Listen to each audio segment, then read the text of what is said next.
Barangay Ginebra, do or die na mamayang gabi kontra Meralco Bolts. Pero bago po ang balitang yan, paki-like and subscribe naman po, Ronda Toda, para updated po kayo sa aking mga sports balita. Mamaya na po ang Game 4 ng semifinal round ng Barangay Ginebra at Meralco Bolts. Talaga pong lemadong Meralco Bolts dito dahil nakadalawang sunod silang panalo at may record na silang 2 wins and 1 loss. Kaya po pipilitin ng Barangay Ginebra na makatabla mamaya para maitabla ang series sa 2-2. Kasi po pag nanalo Meralco Bolts mamaya at maging 3-1 ang record ng Meralco Bolts, mahirapan na po ang Barangay Ginebra at mababaon na sila sa series na to. Talagang hindi na sila makakabalik muli. Kung kailangan buwis buhay na po ang gawin nila mamaya para manalo, ay gagawin po nila mamaya yon. Kaya po talaga napakalaking pagbabago ang gagawin ni Coach Tim Cone. Iibayin na niya yung strategy niya. Kasi huling-huli na ng Meralco Bolts ang laruan ng Ginebra. Dahil sa tagal na magkalaban yung dalawang team na yan, talagang alam na nila yung laruan at mga plays ng bawat isa. Kaya dapat gawin ni Coach Tim Cone ay baguhin niya yung kanyang strategy. Talaga na-outplay sila ng Meralco Bolts. Talaga na pag-aaralan yung laro nila at hindi makaporma. Kumbaga sa chess lagi silang checkmate. Kaya hindi sila makaporma. Kailangan ng Barangay Ginebra ngayon yung hustle play ni Scottie Thompson. Talagang napakababa ng performance ni Scottie Thompson ngayong semifinal round.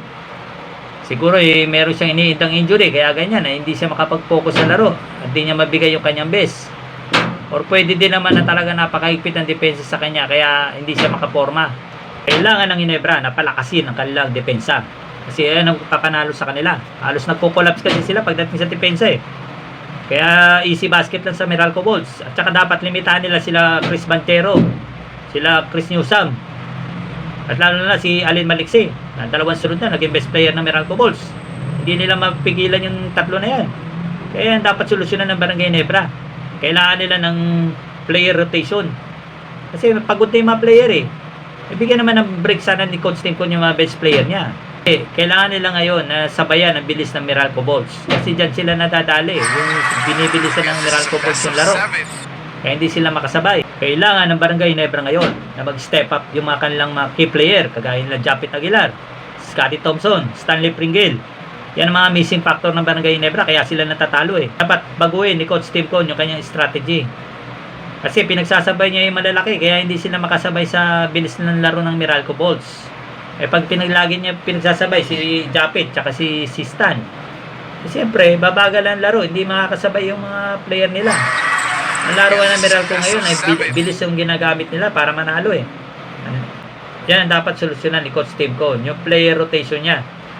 Kailangan sabayan niya yung bilisan ng laro ng Meralco Bolts. Napakarami player ng Ginebra Bigyan naman niya ng break yung ibang mga bench player. Kailangan dito yung matinding depensa at makakasabay sa laruan ng Meralco Bolts. Dito naman tayo sa isa pa nating balita.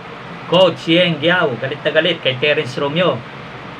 Sa inasal ni Terence Romeo nung nakaraang laban nila, Game 3. Halos sa pananong-panalo sila, tambak na nga yung Reynolds yan Tinirahan pa niya ng 3 point yung Reynolds yan.